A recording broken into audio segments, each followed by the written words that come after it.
this result, see what we have Ax is equal to b where a is non-zero, and we have to prove that there is exactly one x, there is only one x which will satisfy this condition. In a simple words or in other ways we can say it has unique solution. Okay, this thing we have to prove. So let us write what we have. We have a and b, these are real numbers, okay, and a is not equal to 0 implies a inverse exists. See, every non-zero element has a multiplicative inverse, so therefore a inverse exists. What I am going to do, we take, see what I am taking, x is equal to a inverse b. X is equal to a inverse b I am taking, okay, and I am going to prove that for this value of x, we will have this equation. Okay, so let us prove.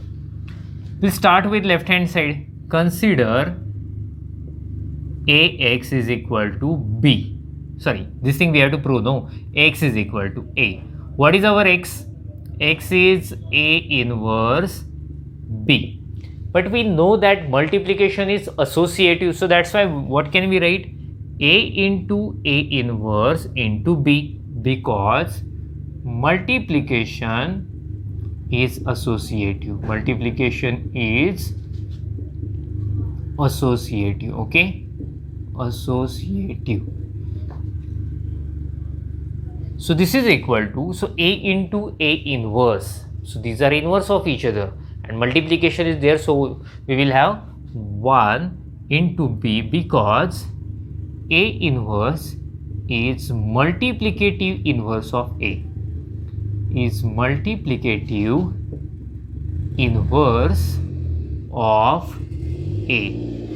This is equal to 1 into b, obviously we can write it is b because 1 is multiplicative identity, into b because 1 is multiplicative identity, okay, it is multiplicative identity. So that therefore what we get finally, so therefore I can write therefore we started with ax and finally we got b. So in this way we proved for this value of x, we are getting this relation. Okay, after that what we have to prove? Exactly 1x. We have to prove there is only 1x, there is no 2 or 3x. Okay, so see, now we have to prove uniqueness. Now to prove uniqueness, okay, now to prove uniqueness. So you are familiar with our method, how to prove uniqueness. That means we have to prove exactly one. So obviously we will assume there are two such elements, and finally we will prove that both of them are same, so therefore there is only one element. Okay, so see, suppose there exist x1 and x2 belongs to R such that a into x1 is equal to b and a into x2 that is also equal to b. Okay, so there is no more space. I suggest you to make a screenshot of it. After that we will go further. See, if we use equations 1 and 2, what can we write? See, both of them have same right hand side, so that's why we can say left hand sides are also same. So therefore ax1 is equal to ax2. So we can cancel a from both sides, since we know that cancellation law, we have already proved it.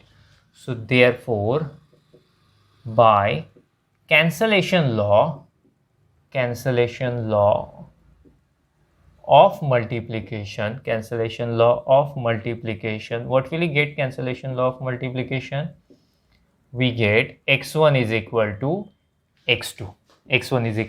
So we started with two elements, such elements which we satisfy the equation, but finally we got these two elements are not different, both of them are same. So that means there is only one x which will satisfy this equation. So therefore I am going to write in the same language which they have used in statement. So therefore there exists exactly 1x belongs to R such that what can we write? Ax is equal to b. So in this way we have proved it. Okay, make a screenshot of it. After that we will stop.